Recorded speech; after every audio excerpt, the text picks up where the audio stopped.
Her thin frame, wrapped in tattered scraps of fabric that had once been a servant's uniform, looked more fragile than ever.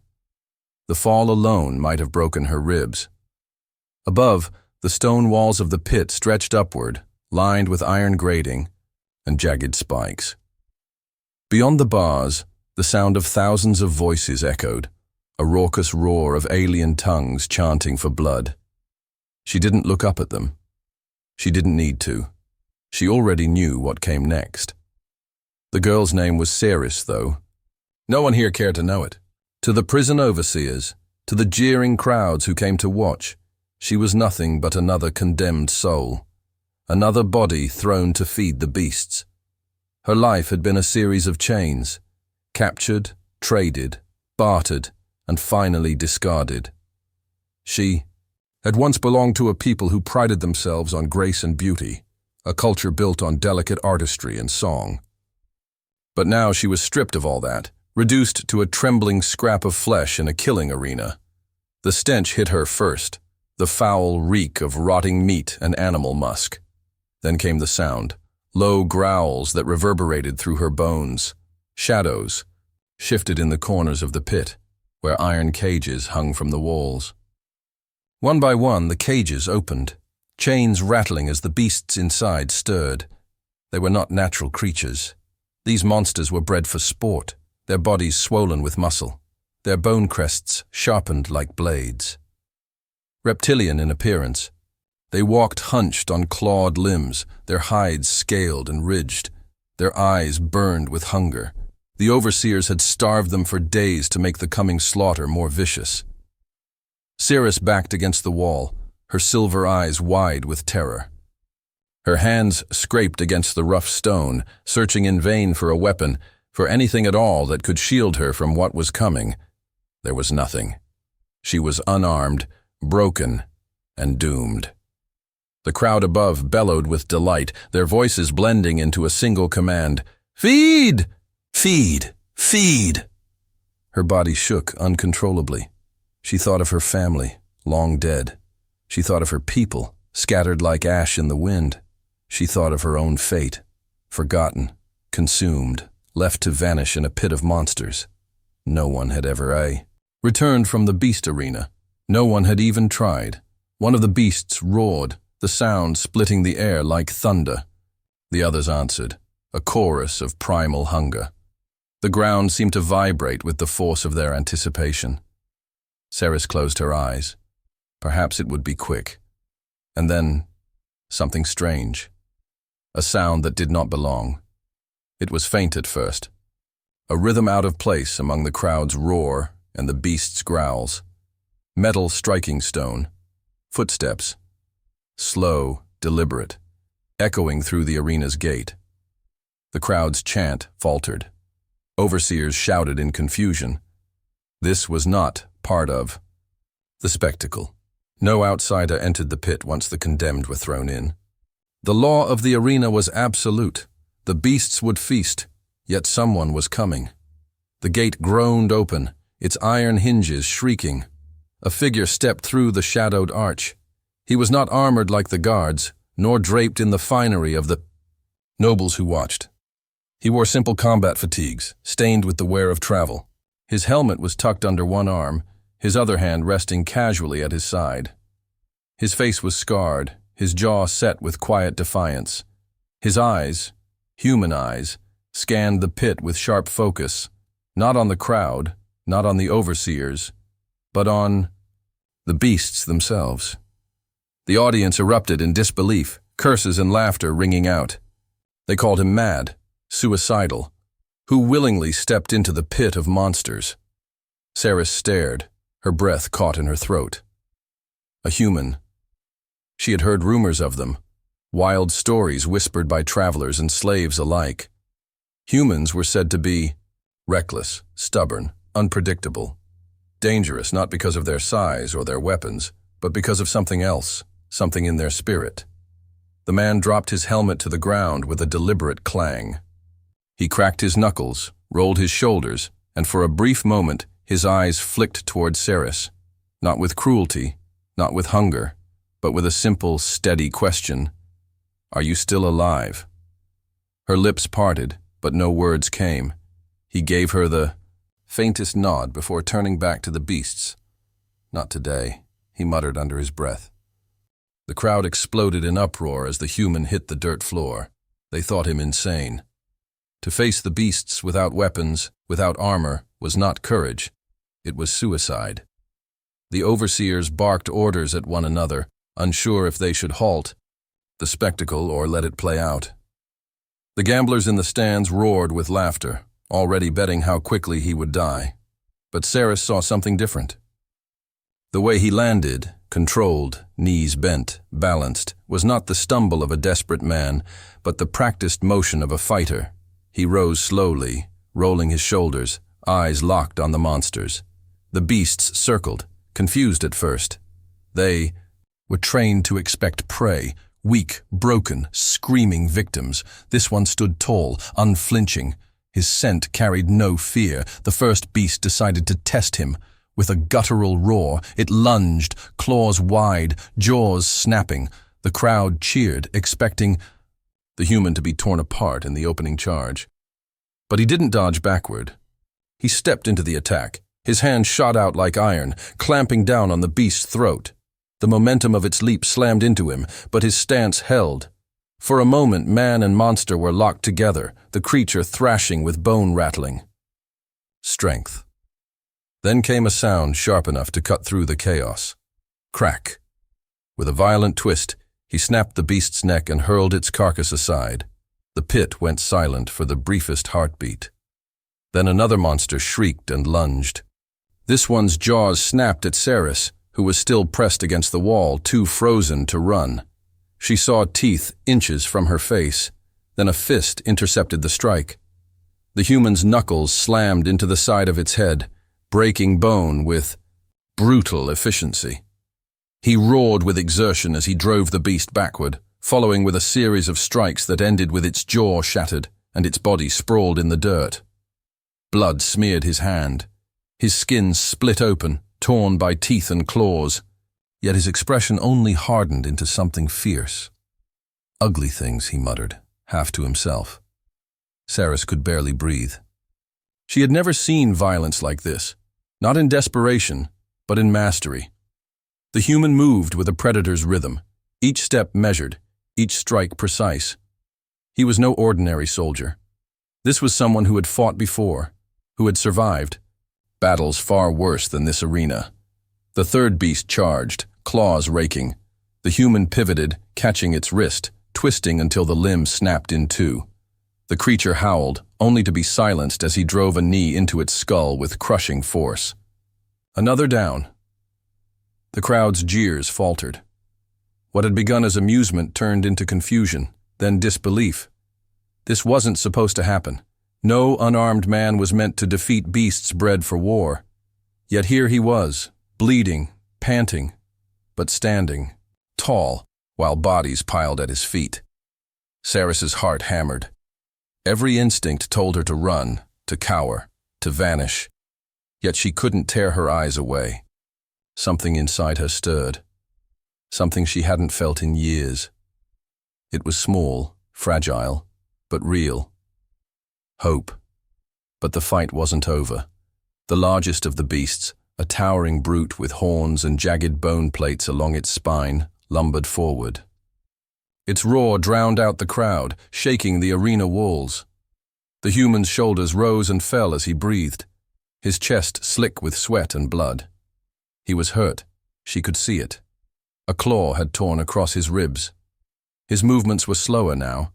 "Heavier!" the beast charged, faster than its size should have allowed.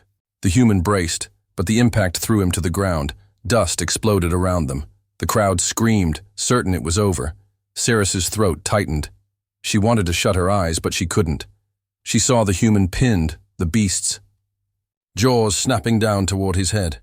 He shoved with both arms, straining against the crushing weight. His face contorted with effort, veins bulging in his neck. And then, with a guttural roar that seemed to rise from the very core of his being, he twisted his body, shifting the weight just enough. His legs snapped upward, driving into the beast's exposed throat. It gagged, stumbled, and in that single heartbeat of weakness, he rolled free.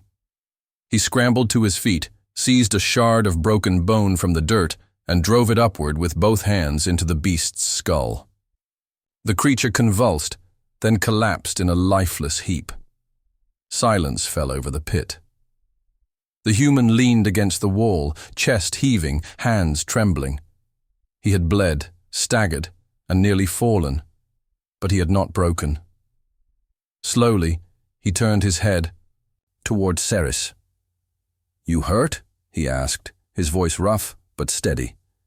She blinked, confused. Out of everything, that was what he asked. Not her name, not her worth, not her use. Simply whether she was hurt.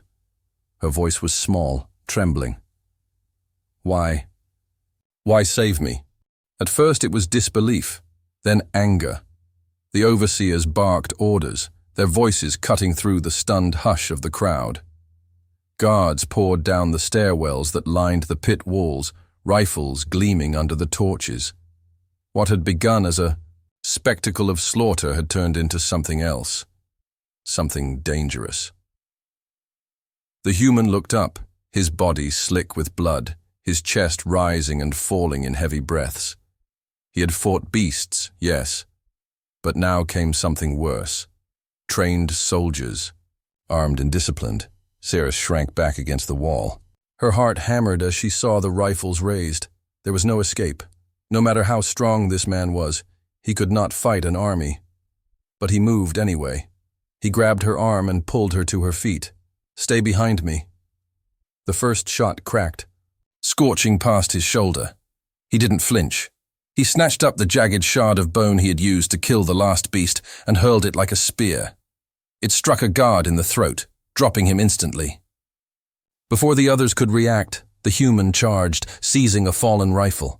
The crowd roared anew, not with joy but with panic. The arena had become chaos. Blaster fire lit the pit like storm lightning. The human wove through it with reckless precision, dragging Ceres with him. He fired only when he had to, each shot deliberate, conserving what little ammunition he had. When his rifle emptied, he used it as a club, swinging it with bone-breaking force. Ceres clung to his back, every step a blur. Plasma bolts struck the dirt around them, scorching holes into the ground. One passed so close she felt its heat singe her hair. Her legs trembled, threatening to give way. She had no strength left. Yet the human's hand never loosened from her wrist, dragging her forward, refusing to let her fall behind.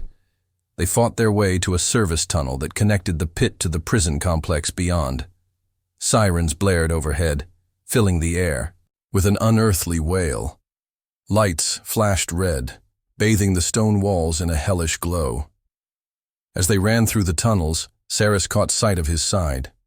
His shirt was torn open where a beast's claw had raked him. The wound bled freely, staining his skin a dark crimson. Every few steps his body jerked with pain, but he never slowed. "You're hurt," she whispered, her voice trembling. He didn't look at her. "Been worse. Move." She stumbled after him, her chest burning with every breath. In her people's culture, strength meant grace, composure, but this man's strength was different, raw, stubborn, unyielding. He didn't fight because he wanted to win. He fought because stopping was never an option. The prison corridors twisted like a labyrinth.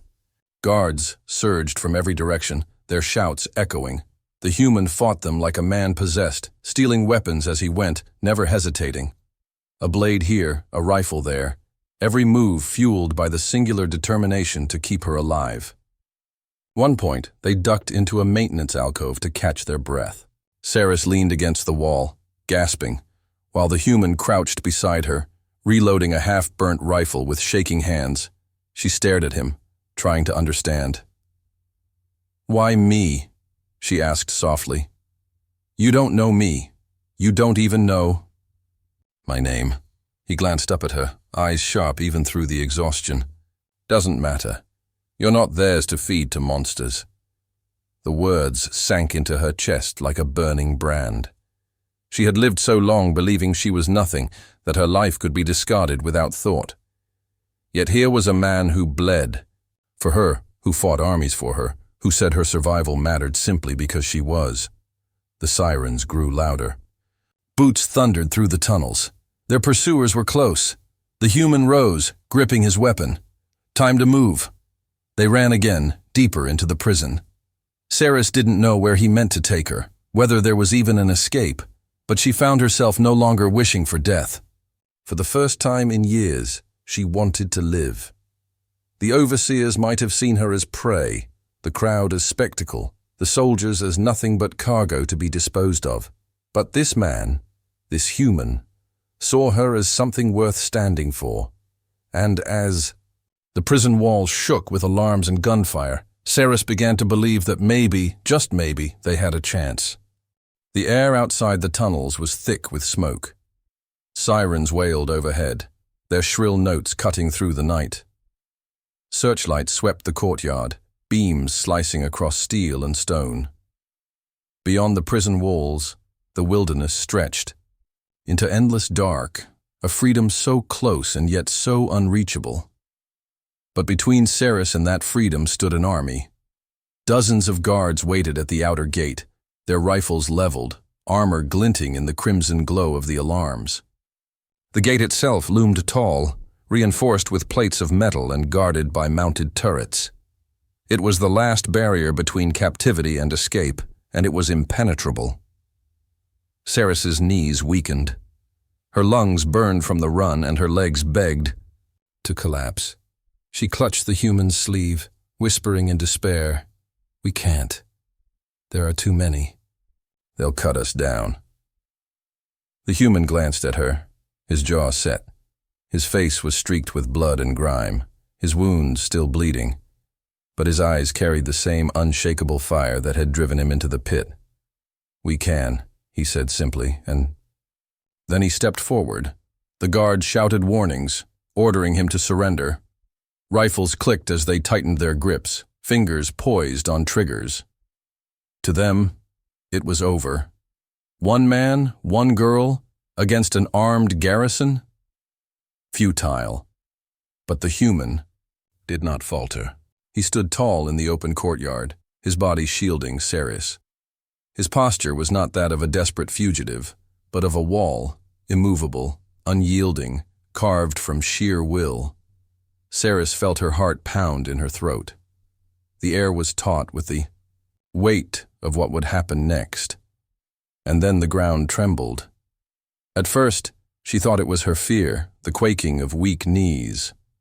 But no, the earth truly shook, a low rumble that rose beneath their feet. A sound followed, deep and guttural, echoing through the prison walls, the roars of beasts. The guards turned, panic flashing across their faces. Somewhere behind them, gates and cages had been broken. In their haste to recapture the fugitives, the overseers had neglected the pit's containment protocols. The beasts had escaped. From the far side of the courtyard, hulking shadows emerged. Dozens of them, eyes gleaming, jaws dripping with hunger. Freed from their pens, they surged toward the nearest prey, the armed soldiers. Chaos erupted instantly. Guards screamed as monsters tore into their ranks. Plasma fire lit up the night, flashing wildly as soldiers tried to fend off the onslaught. Blood splattered the ground. The beasts roared louder, the sound shaking Ceres to her core. The human didn't waste the opportunity. He seized Ceres's wrist. "Run!" They darted forward, weaving through the pandemonium. Soldiers, too distracted by the beasts, barely noticed them slip past. One turned, rifle raised toward Ceres, but the human shoved her aside and took the bolt across his shoulder. He staggered, gritted his teeth, and with a snarl drove a blade into the soldier's chest before pressing on. Every step was agony for him. She could see it. His wounds were deep, his movements slower now. Yet his grip on her arm was iron, unrelenting. He would drag her through hell itself if it meant she lived. Ceres wanted to scream at him to stop, to save himself. But the words stuck in her throat. She could only follow, breathless, tears stinging her eyes. At last, they reached the gate. Amid the chaos, its control panel was unguarded. The human slammed his bloody palm onto it, forcing it open.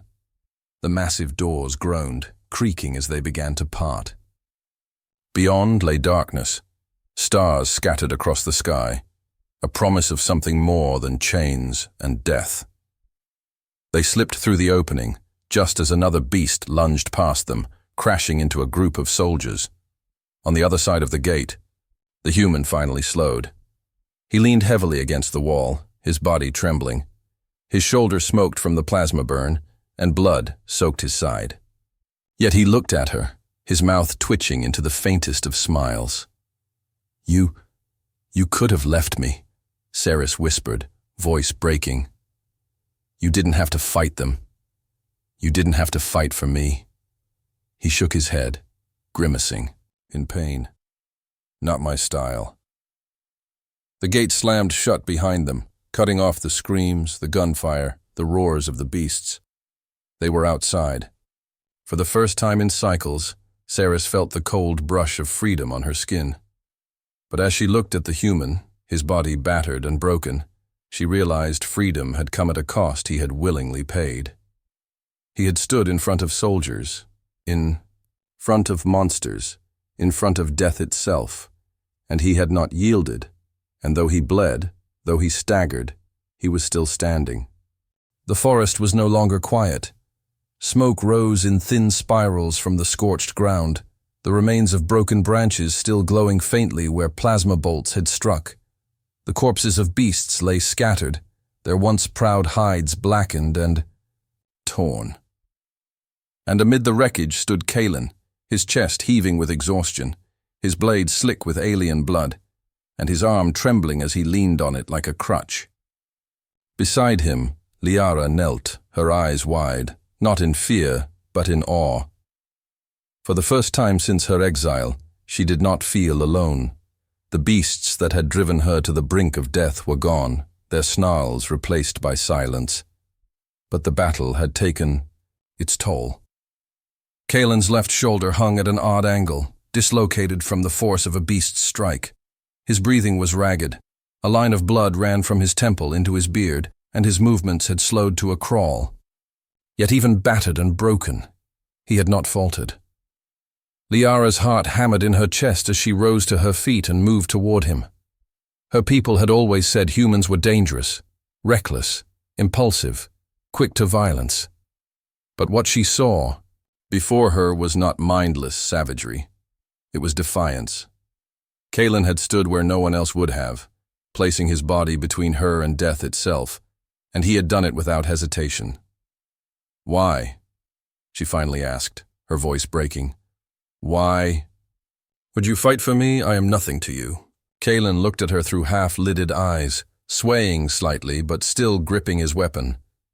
His voice was hoarse, but his words were firm.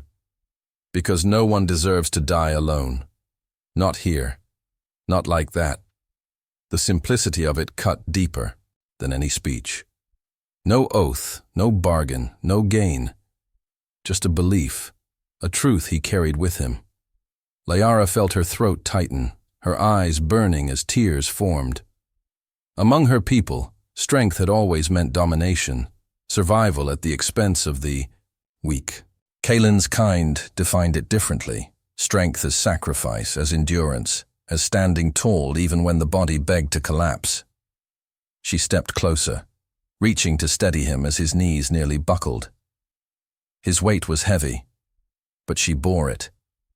Without complaint, guiding him toward a clearing where the moonlight spilled down between the trees. There they collapsed together, the cool earth pressing against them. For a long while neither spoke. The night sound slowly returned, the rustle of smaller creatures, the whisper of wind through leaves, the distant trickle of water. Life went on, indifferent to their struggle. Liara glanced at Kalen and found him staring at the stars above. His face was pale, but his eyes still burned with quiet fire. "You've saved me," she whispered, guilt mixing with gratitude. "But now? Now you might die because of me." Kalen gave a tired smile. "Then it was worth it." Her chest tightened again.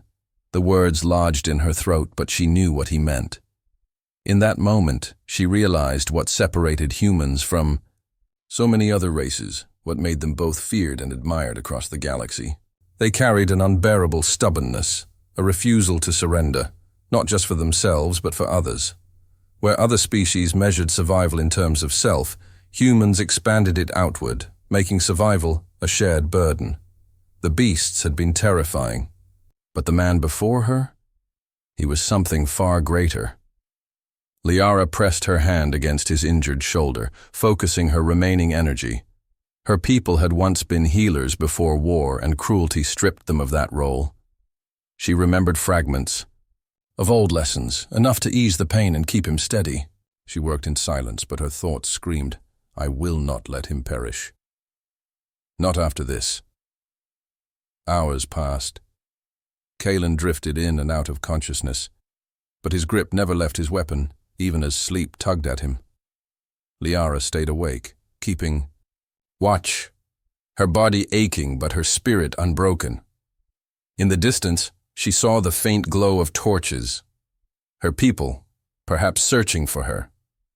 A part of her wondered if she should signal them, beg them for aid. But then she remembered their cruelty, their abandonment. If they came, they might finish what the beasts had started. So she stayed silent, guarding Kalen as he had guarded her. When dawn broke, painting the forest gold, Liara made her choice. She would not return to those who cast her away. She would follow Kalen instead, wherever his path led. Because he had shown her something her people had forgotten, the meaning of strength, the worth of compassion. And as the sun rose higher, Kalen stirred, opening his eyes with a groan.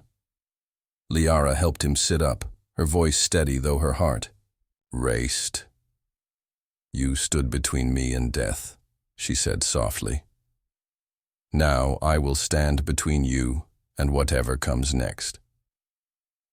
Kalen looked at her for a long moment, then gave a small nod.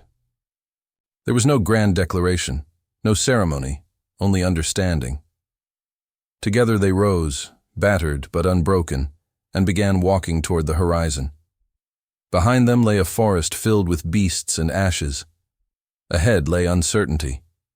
But they would face it together, because among the beasts, a human had stood between her and death. And in doing so, he had given her more than survival. He had given her hope.